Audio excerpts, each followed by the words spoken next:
Hello. आता आपण बघूया लग्नानंतर होईलच प्रेम या मालिकेमध्ये जीवा आणि नंदिनीचा विश्वास जिंकण्यासाठी 21 दिवसांचे व्रत केले होते. हे आपल्याला माहितीच आहे. जीवाने 21 दिवसाचे व्रत केले होते, पण नंदिनी त्याच्यावर ओलटली. जीवाने नंदिनीला मिळवण्यासाठी पराकोटीचे प्रयत्न केले. दारूच्या नशेत नंदिनीनं जीवावरच्या प्रेमाची कबुलीही दिली खरी, पण दुसऱ्या दिवशी नशा उतरल्यावर नंदिनीला काहीच आठवत नाही. 21 दिवस पूर्ण झाल्यामुळे जीवा नंदिनीला समजावतो, पण नंदिनीला तिच्या तत्त्वांना जवळ करते आणि जीवाला थांबवतही नाही. त्यामुळे जीवा पुन्हा घरी निघून जातो. घरी आल्यावर जीवासाठी घरी आतुरतेने वाट पाहणारे सगळेच उभे असतात. जीवाची बॅग घेऊन घरी जीवा आलेला बघून सगळे खुश होतात, पण जीवा काहीही बोलत नाही. तेव्हा सगळे विचार करत असतात की अरे नंदिनी कुठे, मागे आहे का? तेव्हा पार्थही विचारतो की जीवा तू आलास, नंदिनी त्या कुठे आहेत?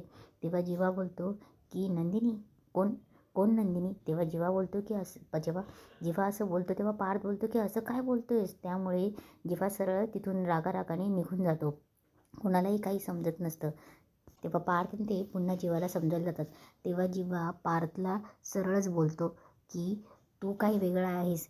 तेव्हा तो त्याला खूप सुनावतो की काय ना, आम्ही केलेल्या एक चुकीचं तुम्ही गृहीत धरतायत आम्हाला, आणि आम्ही केलेल्या 99 चांगल्या गोष्टी हे तुमच्या लक्षात राहत नाही. जेव्हा जीवा पार्थला खूप समजवतो की अरे आम्ही आमच्या प्रेमासाठी झटतोय, पण तुम्हाला त्याच्यातलं काहीच नाही. तुमचे सगळे तत्त्व, सगळ्या गोष्टी तुमच्या समोर येत आहेत, पण तुम्ही एकदाही आमच्या प्रेमाला कधी समजून घेतलं नाही. किंवा पार्थला जे नाही ते बोलतो आणि सगळं काव्याला पटत असतं. तेव्हा जेव्हा तिथून निघून जातो तेव्हा पार्थ काव्याला बोलतो की आपण नंदिनीला फोन करूया. तेव्हा काव्य बोलते की नंदिनीला फोन करायचा तिला? तेव्हा तुम्ही काय वेगळं करतायत म्हणून. तेव्हा पार्थ बोलतो की आपण नंदिनीला फोन तर करूया. तेव्हा पार्थ आणि काव्य नंदिनीला फोन करतात. तेव्हा नंदिनी पार्थला बोलत असते की पार्थ जेव्हा तिथे आले असतील तर प्लीज ना त्यांची काळजी घ्या हं, आणि त्यांना जे नाही आवडेल ते त्यांना खायला प्यायला करून देत जा म्हणून. तेव्हा काव्य सरळच उत्तर देते की तू का काळजी करतेस नंदिनी ताई, तुझ्या काळजी करण्याचं कारण काय? तेव्हा नंदिनी बोलते की काव्य तू अशी का बोलतेस? तेव्हा काव्य सरळच बोलते की काय आहे ना ताई, त्याने एवढे एफर्ट्स घेतले ते तुला दिसले नाही, आणि तू एक चुकी तुम्ही धरून बसला आहेत म्हणून. बरोबर आहे ना पार्थ? तेव्हा पार्थलाही या गोष्टीचं वाईट वाटत असतं. तेव्हा ते तिची समजून काढण्याचा प्रयत्न करत असतात, पण नंदिनीने गैरसमज करून घेतला असतो.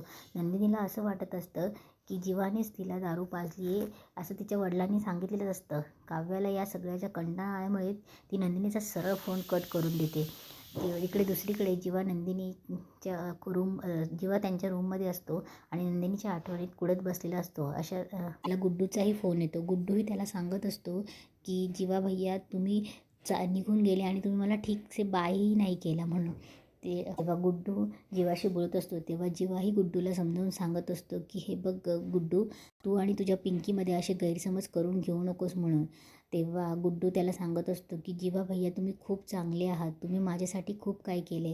गुड्डू नंदिनीकडे जातो आणि नंदिनीकडे जाऊन जीवाने रिक्षामध्ये जे काही स्टिकर्स लावलेले असतात नंदिनी आणि जीवाचे, ते सगळे गुड्डू नंदिनीकडे घेऊन जातो.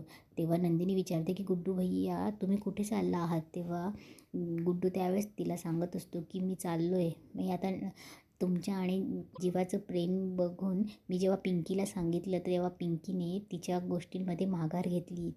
ती सरळ मला बोलली की मी तिच्याशिवाय नाही राहू शकत म्हणून. तेव्हा गुड्डू सगळ्या काही गोष्टी एक्सप्लेन करत असतो.